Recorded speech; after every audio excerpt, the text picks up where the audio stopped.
നമസ്കാരം. സമൂഹത്തിൽ ഉന്നതരായ പലർക്കെതിരെയും ഒരാവശ്യവുമില്ലെങ്കിലും അഭിപ്രായങ്ങൾ പറഞ്ഞ് വിവാദങ്ങൾ ഉണ്ടാക്കുന്നവരെ നമ്മൾ കണ്ടിട്ടുണ്ട്. ഇതിൽ രണ്ടു കാര്യങ്ങളുണ്ട്. ഒന്ന്, ഉന്നതർക്കെതിരെ ആവശ്യമില്ലാത്തത് പറയുമ്പോൾ അത് ചിലപ്പോൾ മാധ്യമ വാർത്തയായെന്ന് വരും. മാധ്യമങ്ങളിൽ വാർത്ത വരുമ്പോൾ സ്വാഭാവികമായും തങ്ങളും ശ്രദ്ധിക്കപ്പെടും. ഇത് ഒരു കാരണം. ഇനി മറ്റൊരു കാരണം കൂടിയുണ്ട്. ഉന്നത നിലയിലുള്ള വ്യക്തികളെക്കുറിച്ച് അഭിപ്രായങ്ങൾ പറയുന്നത് കൊണ്ട് തങ്ങൾ അവരുടെയോ അല്ലെങ്കിൽ അവർക്ക് മുകളിലോ നിലവാരമുള്ളവരാണെന്ന് ജനങ്ങൾ കരുതിക്കൊള്ളും എന്ന ചിന്ത. ഇങ്ങനെ രണ്ടു കാരണങ്ങൾ കൊണ്ടാണ് ഒരാവശ്യവുമില്ലെങ്കിലും പലരും അസ്ഥാനങ്ങളിൽ അഭിപ്രായ പ്രകടനങ്ങൾ നടത്തുന്നത്. ഹേമ കമ്മിറ്റി റിപ്പോർട്ട് വന്നതിനു ശേഷം ആരും അറിയപ്പെടാതെ കിടന്ന ചില നടിമാർ വെളിപ്പെടുത്തലുകൾ, തുറന്നു പറച്ചിലുകൾ എന്ന പേരിലൊക്കെ നടത്തിയ വിടുവായത്തരങ്ങൾ തന്നെ ഉദാഹരണം. തങ്ങളെക്കുറിച്ച് പറയുന്നത് കേട്ട് അരിശം വന്ന ഈ ഉന്നതരാരെങ്കിലും എന്തെങ്കിലും എതിരഭിപ്രായം പറഞ്ഞാലോ? എന്നാൽ പിന്നെ ഓണം ബമ്പറടിച്ച സന്തോഷമാണ്. ഞാനിത് ഇത്രയും ആമുഖമായി പറഞ്ഞതിനൊരു കാരണമുണ്ട്, പറയാം. CPM കേന്ദ്ര കമ്മിറ്റി അംഗമായ EP ജയരാജൻ ഇത്തരത്തിലൊരു പരാമർശം നടത്തി.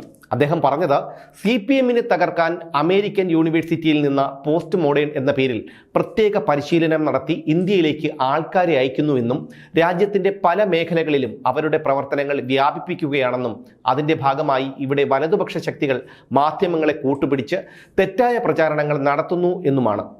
സത്യം പറഞ്ഞാൽ ഇത് കേട്ടിട്ട് കരയണോ അതോ ചിരിക്കണോ എന്നറിയാത്ത അവസ്ഥയിലായിപ്പോയി. ഒരുമാതിരി തള്ളൊക്കെ സഹിച്ചിട്ടുമുണ്ട്, ഇപ്പോഴും സഹിക്കുന്നുമുണ്ട്.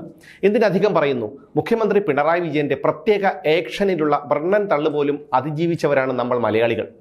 നമുക്ക് ഒരുമാതിരിപ്പെട്ട തള്ളൊക്കെ നിസ്സാരമാണ്. പക്ഷേ EP ജയരാജന്റെ ഈ അമേരിക്കൻ തള്ള് ഇത്തിരി കടന്ന കൈയായിപ്പോയി എന്ന് ഇത് കേൾക്കുന്ന ആർക്കും തോന്നാം. അമേരിക്കയെ പോലെയുള്ള ഒരു രാജ്യത്തെ യൂണിവേഴ്സിറ്റിയിൽ പരിശീലനം നടത്തി CPMനെ തകർക്കാൻ ആളുകൾ എത്തുന്നു എന്ന് പറയുന്നതിലൂടെ CPM ലോകോത്തരമായ ഒരു സംഘടനയാണെന്ന് സ്വയം ബോധ്യപ്പെടുത്താനാണെന്ന് തോന്നുന്നു ജയരാജൻ ശ്രമിക്കുന്നത്.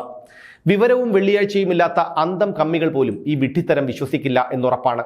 തുടർന്ന് അദ്ദേഹം പറയുന്നത് ഇങ്ങനെയാണ്: നേതൃത്വത്തിനെതിരെ ആക്രമണം അഴിച്ചുവിട്ട് പാർട്ടിയെ തകർക്കാനുള്ള ആസൂത്രിത ശ്രമം നടക്കുന്നത് നമ്മുടെ സഖാക്കൾക്ക് തിരിച്ചറിയാൻ കഴിയാതെ പോകുന്നു.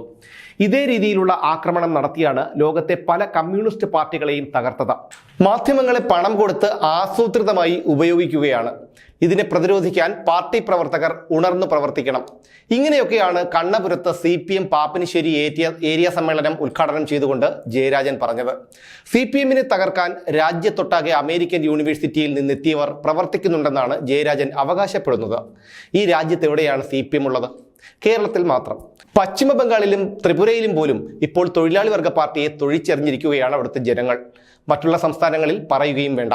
രാജസ്ഥാനിലും തമിഴ്നാട്ടിലും ചെറിയ തോതിലൊക്കെ CPM എന്ന സാംക്രമിക രോഗമുണ്ടെന്ന് തെരഞ്ഞെടുപ്പ് നടക്കുമ്പോഴാണ് അറിയുന്നത്. ഇല്ലാത്ത സ്ഥലങ്ങളിൽ എങ്ങനെ CPMനെ തകർക്കാനാണ്? EP ഇത്തരത്തിലുള്ള വിഡ്ഢിത്തരങ്ങൾ പറയുന്നത് ആദ്യമായിട്ടല്ല. ഒരു നിഷ്കളങ്കനായതുകൊണ്ടായിരിക്കാം അദ്ദേഹം ഇടയ്ക്കിടെ ഇത്തരത്തിലുള്ള ചില തമാശകൾ പറയുന്നത്. CPMനെ തകർക്കാൻ മറ്റാരും വേണ്ട, അതിനിവിടെ ഞങ്ങളുണ്ട് എന്ന് ഓരോ ദിവസവും തെളിയിച്ചു കൊണ്ടിരിക്കുകയാണ് പാർട്ടിയിലെ തന്നെ നേതാക്കളും കുറെ അണികളും. അത് ആരൊക്കെയാണെന്ന് നിങ്ങൾക്ക് തന്നെ ഊഹിക്കാവുന്നതേയുള്ളൂ. ഞാനിനി ആരുടെയെങ്കിലും പേര് പറഞ്ഞിട്ട് വേണം മുഖ്യമന്ത്രിയെയും മരുമകനെയും അപകീർത്തിപ്പെടുത്തി എന്ന് പറഞ്ഞ് അടുത്ത റെയ്ഡ് നടത്താൻ. അതുകൊണ്ട് കേരളത്തിൽ CPMനെ നശിപ്പിക്കുന്നത് ആരൊക്കെയാണെന്ന് നിങ്ങളുടെ യുക്തിക്കനുസരിച്ച് നിങ്ങൾ തന്നെ ചിന്തിക്കുക. ഒരു സംശയം കൂടിയുണ്ട്. അമേരിക്കൻ യൂണിവേഴ്സിറ്റിയിൽ നിന്ന് പരിശീലനം നടത്തിയവർ ഇന്ത്യയിലെത്തി CPMനെ തകർക്കാനുള്ള ശ്രമം നടത്തിക്കൊണ്ടിരിക്കുന്നു എന്ന് EP ജയരാജൻ പറഞ്ഞത് മുഖ്യമന്ത്രി പിണറായി വിജയനെ ഉദ്ദേശിച്ചാണോ എന്നറിയില്ല. കാരണം പിണറായി വിജയനാണല്ലോ വൈറോളജി ഇൻസ്റ്റിറ്റ്യൂട്ട് സന്ദർശിക്കാനും മയോ ക്ലിനിക്കിൽ ചികിത്സിക്കാനും ടൈംസ് സ്ക്വയറിൽ ഇരുമ്പ് കസേരയിട്ടിരിക്കാനും ഒക്കെ ഇടയ്ക്കിടെ അമേരിക്കയിൽ പോകുന്നത്. പിണറായി വിജയനോടുള്ള ദേഷ്യം EP ഇങ്ങനെ തീർത്തതാണോ എന്ന് സംശയിച്ചാലും സംശയിക്കുന്നവരെ കുറ്റപ്പെടുത്താൻ കഴിയില്ല. എന്തായാലും വീണ്ടും കാണാം.